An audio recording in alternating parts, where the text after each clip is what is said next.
So hello everyone, good morning. তো আগের ভিডিওতে তো আমি বলেইছিলাম যে আমরা ঘুরতে যাব সবাই মিলে।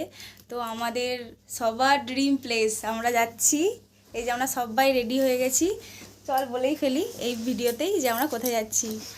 আমরা যাচ্ছি বৃন্দাবনে, আমাদের ড্রিম জায়গা। তো আমরা ভীষণ খুশি। সোনা, তুমি কতটা খুশি? এমন খুশি যে আমি কেউ খুশি হতে পারবে। ও ওয়াও!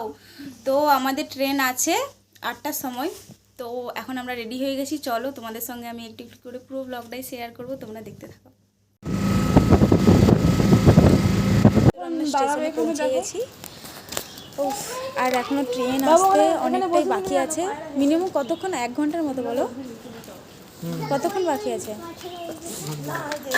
ব্লগে দেখাই। এই তো আমরা দেখো ট্রেনে উঠেও পড়েছি এখন সবাই। তো এখন বাজে ওই কটা মতো, এখন 10টা মতো। আমরা একটু তাড়াতাড়ি লাঞ্চ করে নেব, কারণ মা বাড়ি থেকে বানিয়ে নিয়ে এনেছে বিরিয়ানি, ভেজ বিরিয়ানি। তো সেটাই আমরা সবাই মিলে একটু পরেই খেয়ে নেব। এই তো দেখো আমরা এখন খেয়েও নিচ্ছি। এখন প্রায় বাজে 11:30 12টার মতো, ঠিক মনে নেই আমার।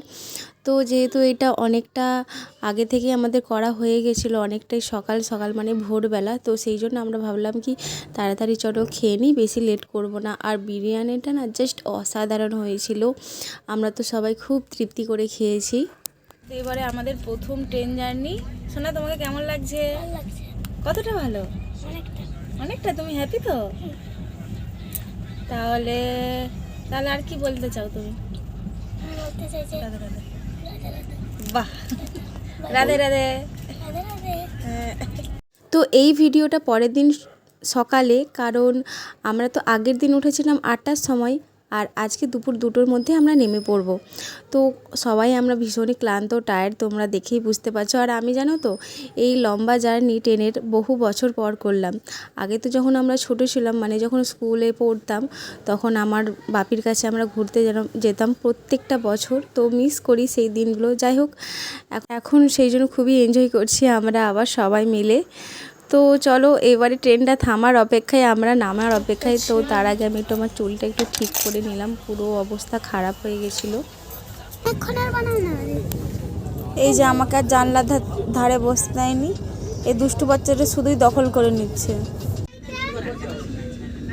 তো আমরা মথুরায় পৌঁছে গেছি, আর আমাদের গাড়ি বুকিংও হয়ে গেছে। এই যে দিদি মা সবাই পেছনে। তো আর কিছুক্ষণের পরে বৃন্দাবন পৌঁছে যাব। খুবই এক্সাইটেড, আমরা খুবই হ্যাপি। তো আমরা এইমাত্র পৌঁছে গেছি। আমরা তো রাধাকুণ্ড আর শ্যামকুণ্ডের কাছাকাছি নিয়েছিলাম। আমাকে কথাটা বলতে দাও শোনা। তো নিয়েছিলাম। তো মোটামুটি সবই ঠিক আছে, রুম আমাদের পছন্দ হয়েছে। বাট এখান থেকে আরও যে দর্শন করব আমরা, তো সেটা অনেকটাই দূরে সেইগুলো।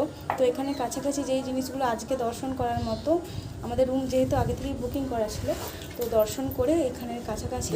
তো কালকে সকালে আমরা আবার বৃন্দাবনের উদ্দেশ্যে রওনা দেব, কারণ এখানে আমাদের একটু প্রবলেমই হবে সব ঘুরতে। আরে তো আজকে কোথায় কোথায় যাব অবশ্যই তোমাদের সঙ্গে আমি শেয়ার করবো। তো তোমরা ব্লগটা দেখতে থাকো। এখন সবাই রেডি হচ্ছে, ওইদিকে আমিও স্নান টান করে ফ্রেশ হয়ে গেছি। এই যে আমার গোলুও ফ্রেশ হয়ে গেছে, এই যে ওর মেসও ফ্রেশ হয়ে গেছে। তো চলো আমরা এখন একটু কিছু খাওয়া দাওয়া করে নিই, তারপর দেখা হচ্ছে।